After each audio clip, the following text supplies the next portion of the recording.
आश्रम के सभी बच्चे जब दूसरे कामों में लगे होते थे तो एक बच्चा एक कोने में बैठा चुपचाप अपने आप में खोया रहता था। वह अक्सर किसी से ज़्यादा बात नहीं करता था। आश्रम की सभी जिम्मेदारियां पूरी करने के बाद जहां सभी बच्चे पूरे दिन की घटनाओं की चर्चा करने लगते, वहीं पर शांत रहने वाला बच्चा एक बरगद के पेड़ के नीचे बैठकर ध्यान करने लगता। सभी बच्चों को आश्चर्य होता था क्योंकि उसका कोई दोस्त नहीं था। अक्सर आश्रम में अकेला ही घूमता रहता था। यह देखकर उसके गुरु को बड़ी प्रसन्नता होती थी। उसे लगता था कि कोई तो है आश्रम में जो मौन यानी कि चुप रहने की ताकत को समझता है, उसके महत्व को समझता है। आश्रम के बारे में जब भी कोई जरूरी निर्णय लेना होता तो वो उसकी राय जरूर लेते। लेकिन यही बात गुरुजी के दूसरे शिष्य को बड़ी खटकती थी। वो गुरुजी का शिष्य बनना चाहता था, इसलिए वो गुरुजी के सामने दूसरे बच्चों के कामों में कुछ ना कुछ कमियां निकालता रहता था, जिससे गुरुजी उसे महान समझने लग जाए। अक्सर वो अपनी जिम्मेदारियां पूरी तरह से निभाने का दिखावा भी करता था, चाहे उससे कोई सलाह ना भी मांगे, लेकिन फिर भी वह उन्हें अपनी सलाह देता रहता था। वो बहुत वाचाल शिष्य था और आश्रम के दूसरे सभी बच्चों में बहुत प्रसिद्ध भी था, क्योंकि वो सबसे हंसी मजाक करता रहता था, उनसे दिन भर बातें किया करता था, इसलिए उसकी सबसे दोस्ती हो गई थी। लेकिन जब आश्रम के गुरु उसकी राय ना लेकर दूसरे बच्चे की राय लेते थे तो यह बात उसे बड़ी खटकती थी। उसे ये लगता था कि वह दूसरे बच्चे से ज़्यादा बुद्धिमान है, लेकिन गुरुजी फिर भी उसकी तरफदारी करते हैं। ऐसा नहीं था कि गुरुजी को उस वाचाल शिष्य के स्वभाव के बारे में पता नहीं था, लेकिन गुरुजी उसे अपने तरीके से सीख देना चाहते थे, ताकि उसकी ज़्यादा बोलने की आदत, दिखावा करने की आदत, दूसरों में कमियां निकालने की आदत हमेशा हमेशा के लिए खत्म हो जाए और वह मौन रहकर ध्यान की गहराइयों को छुए। असल में हर सच्चे गुरु की यही इच्छा होती है। वो किसी तरीके से उस वाचाल शिष्य को एहसास कराना चाहते थे कि चुप रहने से ही उस असीम सत्य को जाना जा सकता है। उस विराट का एहसास चुप रहकर ही किया जा सकता है। एक दिन गुरुजी को एक तरीका सूझा।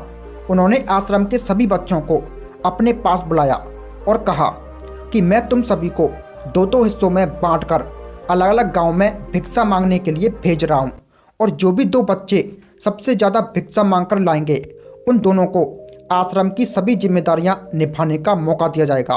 अपनी बात जारी रखते हुए गुरुजी ने बताया कि भिक्षा मांगने से हमारा अहंकार खत्म होता है, इसलिए हर शिष्य पूरे मन से भिक्षा मांगे। कोई भी इस काम को औपचारिकता में ना लें, वरना तो वह अपने जीवन का बहुत बड़ा ज्ञान खो देंगे। आश्रम के गुरुजी ने जानबूझकर उस वाचाली शिष्य और चुप रहने वाले शिष्य की जोड़ी बनाई। वाचाली शिष्य के मन में सिर्फ एक ही बात चल रही थी कि इस बार उसे मौका मिला है और इस बार वह गुरुजी को दिखा देगा कि वह चुप रहने वाले शिष्य से कितना ज़्यादा प्रतिभावान है। दोनों शिष्यों ने आपस में अपनी सहमति से निर्णय लिया कि दोनों गांव के अलग अलग कोनों से भिक्षा मांगना शुरू करेंगे, ताकि भिक्षा मांगने का काम जल्दी खत्म किया जा सके। चुप रहने वाला शिष्य हर द्वार पर जाकर अपने हाथ जोड़कर अपना भिक्षा पात्र उनके सामने कर देता। उसके चेहरे पर एक अलग सादगी और उसकी आंखों में एक एकांत होता था, जिससे भिक्षा देने वाले उसे भिक्षा देकर अपने आप को अनुग्रहित समझते थे। वहीं पर दूसरा वाचाल शिष्य हर द्वार पर जाकर उनको कुछ ना कुछ ज्ञान देने लगता, जिससे ज़्यादातर लोग उसे बिना भिक्षा दिए हुए लौटा देते थे। पूरे गांव में भिक्षा मांगकर जब दोनों गांव के बीच में मिले तो वाचाल शिष्य ने देखा कि चुप रहने वाले शिष्य के पास उससे दुगनी भिक्षा थी। यह देखकर उसे मन ही मन बहुत ठेस पहुंचा। लेकिन जब वो दोनों भिक्षा का सामान लेकर आश्रम की तरफ जा रहे थे तब वाचाल शिष्य को एक चालाकी सूझी। उसने चुप रहने वाले शिष्य से कहा कि हमें अपनी भिक्षा एक ही थैले में डाल लेनी चाहिए। गुरुजी ने हम दोनों को एक साथ भिक्षा लाने के लिए कहा था। चुप रहने वाले शिष्य ने बिना कुछ बोले अपनी सारी भिक्षा उसके थैले में डाल दी। वाचाल शिष्य मन ही मन बहुत खुश हो रहा था कि अब वो गुरुजी को यह पता नहीं चलेगा कि ज़्यादा भिक्षा हम में से किसने मांगी। उसे लग रहा था कि गुरुजी मुझे इससे कम प्रतिभावान समझेंगे, इसलिए उसने ये तरकीब लगाई। सभी शिष्यों के आने के बाद संध्या के समय जब सभी की भिक्षा तौली गई तब इन दोनों शिष्यों की भिक्षा सबसे ज्यादा निकली। गुरुजी ने इन दोनों का अभिवादन करते हुए आश्रम के सभी बच्चों के सामने उनकी पीठ थपथपाई और उन्हें मुबारकबाद दी और कहा कि मैं आश्रम का कार्यभार तुम दोनों को नहीं सौंप सकता। इससे आपके मतभेद के होने का खतरा रहता है। इसलिए तुम दोनों में से जो ज़्यादा भिक्षा लेकर आया है, आश्रम की जिम्मेदारी उससे ही सौंपी जाएगी। जब उन्होंने उनसे पूछा कि तुम में से ज़्यादा भिक्षा कौन मांग कर लाया था, तो वाचाली शिष्य ने कहा कि गुरुजी, मैं इससे दुगनी भिक्षा मांग कर लाया था, लेकिन मुझसे एक गलती हो गई कि मैंने वो दोनों भिक्षा एक ही थैले में डाल दी। मुझे नहीं पता था कि आप ऐसा निर्णय लेने वाले हैं, वरना तो मैं अपनी भिक्षा का थैला अलग ही रखता। इस पर गुरुजी ने चुप रहने वाले शिष्य से पूछा कि क्या तुम इसकी बात से सहमत हो? क्या तुम इससे कम भिक्षा लेकर आए थे?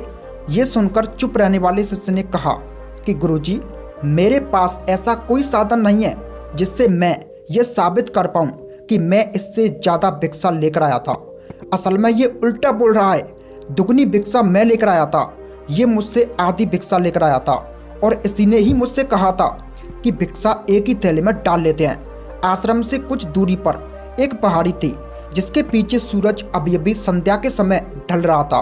गुरुजी को तो पता था कि कौन सच बोल रहा है और कौन झूठ, लेकिन बाकी बच्चों के सामने सच साबित करने के लिए उन्होंने उन दोनों से एक सवाल पूछा कि पीछे पहाड़ी पर तुम्हें क्या दिखाई दे रहा है? यह सुनकर वाचाली शिष्य झट से बोल पड़ा कि गुरुजी, पहाड़ी के पीछे सूरज अपना रंग बिखेर रहा है, आसमान में लालिमा छाई हुई है, ये बहुत ही सुंदर दृश्य है। वो तो और भी बहुत कुछ बोलने वाला था, लेकिन गुरुजी ने उसे चुप करते हुए दूसरे शिष्य से जवाब जानने के लिए जब उसकी तरफ देखा तो उसकी आंखों में आंसू भरे हुए थे। श्रद्धा, भक्ति और प्रेम से उसकी आंखें भर आई थी। गुरुजी को उससे पूछने की जरूरत ही नहीं पड़ी। गुरुजी ने सभी बच्चों को संबोधित करते हुए कहा कि मैंने सवाल किया था कि पहाड़ी के पीछे तुम्हें क्या दिखाई दे रहा है? ज़्यादातर लोगों को यह दिखाई देगा कि यह बहुत सुंदर दृश्य है, लेकिन मज़े की बात यह है कि सुंदरता बोलकर नहीं बताई जा सकती, उससे सिर्फ महसूस किया जा सकता है और सामने वाला उस सुंदरता को आपकी आंखों में देख पाता है। चुप रहने वाले शिष्य की तरफ इशारा करते हुए गुरुजी ने कहा कि असल में सुंदरता इसी बच्चे ने देखी है, दूसरे बच्चे ने तो सिर्फ सुंदरता की व्याख्या की है, लेकिन इसने वास्तविकता में उस सुंदरता को महसूस किया है। अपने आप को ऊंचा दिखाने की सभी कोशिशें नाकाम होते देख वाचाली शिष्य वहीं पर फूट फूट कर रोने लगा। उसे चुप कराते हुए गुरुजी ने कहा कि बेटा, मुझे पहले से पता था कि तुम झूठ बोल रहे हो, लेकिन मैं तुम्हें उस झूठ का एहसास कराना चाहता था। सभी बच्चों को संबोधित करते हुए गुरुजी ने बताया कि शब्द चाल की तरह होते हैं। हमारे ज़्यादा बोलने की वजह से बहुत सारी समस्याएं पैदा होती हैं। जब कोई आदमी एक बात को बढ़ा चढ़ाकर बोल देता है तो उसे सिद्ध करने के लिए उस शब्दों के जाल में फंसता चला जाता है और इसी वजह से अंतर्मुखी होने की वजह से बहिर्मुख होता चला जाता है। वहीं पर जिस व्यक्ति को अपनी अंतर यात्रा कहनी होती है उसे सबसे पहले चुप रहने सीखना होता है। ज़रूरत से ज़्यादा बोलना या फिर हर वक्त बोलते ही रहना, यह सब हमारी अंतर यात्रा में बाधा बन जाती है। जब आप चुप रहने का अभ्यास करते हैं तो आप अपने साथ वक्त बिताने लगते हैं, जिससे कि आप अपने एकांत को जान पाते हैं। और एक बार अगर मन में एकांत स्थापित हो जाए तो आपकी आंखों में, आपके चेहरे पर वो सादगी, वो एकांत, स्पष्टता की झलक, सब कुछ सामने नजर आने लगता है। कुछ साबित करने को नहीं रहता, कुछ बताने को नहीं रह जाता, सब कुछ आंखों में देखा जा सकता है। चुप रहने वाले शिष्य की तरफ इशारा करते हुए गुरुजी ने कहा कि अभी जो दृश्य इस बच्चे ने देखा वह ज़्यादा बोलने वाला आदमी कभी नहीं देख पाएगा। वो अपनी बुद्धि से तर्क वितर्क करता रहेगा कि उसे क्या क्या दिखाई दे रहा है, लेकिन उसमें से वह महसूस कुछ भी नहीं कर पाएगा। उसे दिखाई दे जाएंगे पहाड़, सूरज या फिर उसकी लालिमा, लेकिन उस सुंदरता को, उस विराट को, उस अद्वैत को वो कभी नहीं देख पाएगा। अगर चुप रहने की कला सीखनी है तो तुम्हें सबसे पहले एक बात ध्यान रखनी होगी कि तुम्हें किसी को भी प्रभावित करने की कोशिश नहीं करनी है। ज़्यादातर लोग इसी वजह से ज़्यादा बोलते हैं क्योंकि वह दूसरों को प्रभावित करना चाहते हैं, अपने आप को साबित करना चाहते हैं, और उस साबित करने के चक्कर में वह शब्दों के जाल में फंसते चले जाते हैं और धीरे धीरे वही उनकी आदत बन जाती है। अगर कोई व्यक्ति दूसरों को प्रभावित करना चाहता है तो वह कितने लोगों को प्रभावित कर पाएगा, उसकी यह भूख बढ़ती ही चली जाएगी और वह इस संसार में सभी को कभी भी खुश नहीं कर पाएगा। इसलिए यह समझने की बात होती है कि बहिर्मुख होने की वजह हम अंतर्मुखी होकर अपने आप को समझ सकते हैं। अपनी बातों को खत्म करते हुए गुरुजी ने अपना आखिरी संदेश दिया। उन्होंने बताया कि अगर कोई व्यक्ति ज़्यादा समय तक चुप नहीं रह सकता तो उसे थोड़े समय से अभ्यास करना चाहिए। दृढ़ संकल्प लेकर किसी व्रत की भांति दिन में कुछ समय या फिर हफ्ते में कुछ समय या फिर एक दिन चुप रहने का अभ्यास जरूर किया जाना चाहिए।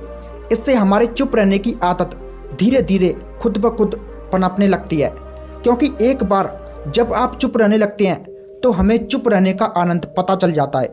इसके बाद हमें प्रयास नहीं करना पड़ता, बल्कि हमारा मन आनंद की तरफ अपने आप बढ़ता चला जाता है।